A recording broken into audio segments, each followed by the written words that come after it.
تو اس کے دوسرے حقوق ضرور متاثر ہوں گے۔ اس لیے ایک مومن کو چاہیے کہ تمام حقوق کو انجام دینے میں اعتدال کی روش کو اپنائیں۔ حافظ ابن حجر رحمۃ اللہ علیہ فرماتے ہیں کہ مستحبات اور نوافل کی وجہ سے انسان کی صحت اگر متاثر ہو رہی ہو تو ان کو ترک کر دینا افضل ہے۔ مستحبات کی وجہ سے، نوافل کی وجہ سے انسان کی صحت اگر متاثر ہو رہی ہے تو ان نوافل کو اور مستحبات کو ترک کر دینا افضل ہے، کیونکہ صحت کو برقرار رکھنا یہ ایک مسلمان کے لیے ضروری ہے۔ ایک صحابی رسول اکرم صلی اللہ علیہ وسلم کے پاس آ کر جہاد کی اجازت چاہتے ہیں تو رسول اکرم صلی اللہ علیہ وسلم ان سے پوچھتے ہیں کیا تمہاری ماں زندہ ہے؟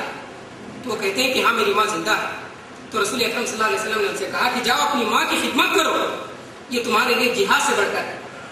ہم جانتے ہیں کہ جہاد اسلام کا بہت ہی اہم فریضہ ہے، لیکن رسول اکرم صلی اللہ علیہ وسلم نے صحابی کو جو کہ جہاد کا شوق رکھتے تھے، آپ صلی اللہ علیہ وسلم نے ان کو جہاد سے زیادہ، جہاد سے بڑھ کر اپنی ماں کی خدمت کرنے کی طرف توجہ دلائی۔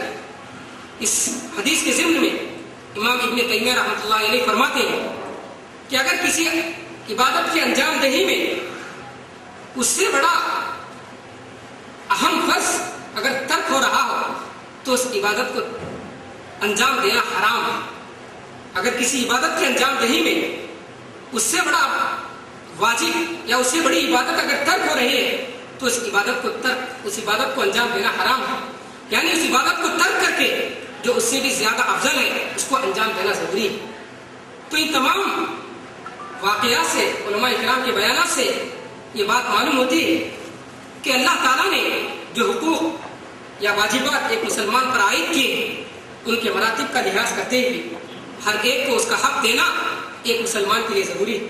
شریعت نے جس کو جو حق دیا ہے اس کو وہ حق دینا ایک مسلمان کے لیے ضروری ہے۔ اپنی جانب سے کسی کو اہم اور اپنی جانب سے کسی کو غیر اہم سمجھ کر اس کے مطابق اگر ہم فیصلہ کریں گے تو بہت سے حقوق ضائع ہو جاتے ہیں۔ انتہا پسندی کا تیسرا اہم نقصان جو معاشرے کو جھیلنا پڑتا ہے یا معاشرے میں پھیل جاتا ہے وہ ہے تفرقہ بازی۔ انتہا پسندی کی وجہ سے امت میں اختلاف اور انتشار، تفرق اور تحزب پیدا ہو جاتا ہے، جس کی قرآن مجید میں بہت زیادہ مذمت کی گئی ہے۔ وَلَا تَكُونُوا كَالَّذِينَ تَفَرَّقُوا وَاخْتَلَفُوا مِن بَعْدِ مَا جَاءَهُمُ الْبَيِّنَاتُ۔ امت مسلمہ سے کہا گیا کہ تم ان لوگوں کی طرح نہ ہو جاؤ كَالَّذِينَ تَفَرَّقُوا وَاخْتَلَفُوا، جنہوں نے اپنے دین کے ٹکڑے ٹکڑے کیے اور واضح دلائل آ جانے کے باوجود اختلاف کیا۔ ہم جانتے ہیں ابتدائی اسلام میں خوارج مسئلہ تحکیم میں غلو کرنے کی وجہ سے 20 فرقوں میں بٹ گئے، اور اسی طریقے سے شیعہ اہل بیت میں غلو کرنے کی وجہ سے 22 فرقوں میں بٹ گئے۔ تو یہ انتہا پسندی کی وجہ سے یہ تفرق اور تحزب صدر اسلام میں رونما ہوا۔ آج ہم دیکھتے ہیں کہ اسی طرح کا تفرق اور تحزب انتہا پسندی کی وجہ سے امت مسلمہ میں بھی پایا جاتا ہے۔ آج کے دور میں جو امت مسلمہ میں تفرق اور تحزب پایا جاتا ہے کہ ہر گروہ، ہر جماعت اپنے کو صحیح اور دوسرے کو غلط یا دوسری اسلامی جماعتوں کو غیر اسلامی قرار دیتی ہے، یہ بھی دراصل انتہا پسندی کی ایک شکل ہے۔ یہ سارے نقصانات انتہا پسندی کے منہج اعتدال کو ترک کرنے کی وجہ سے امت مسلمہ میں نافذ ہو رہے ہیں، امت مسلمہ میں شائع ہو رہے ہیں۔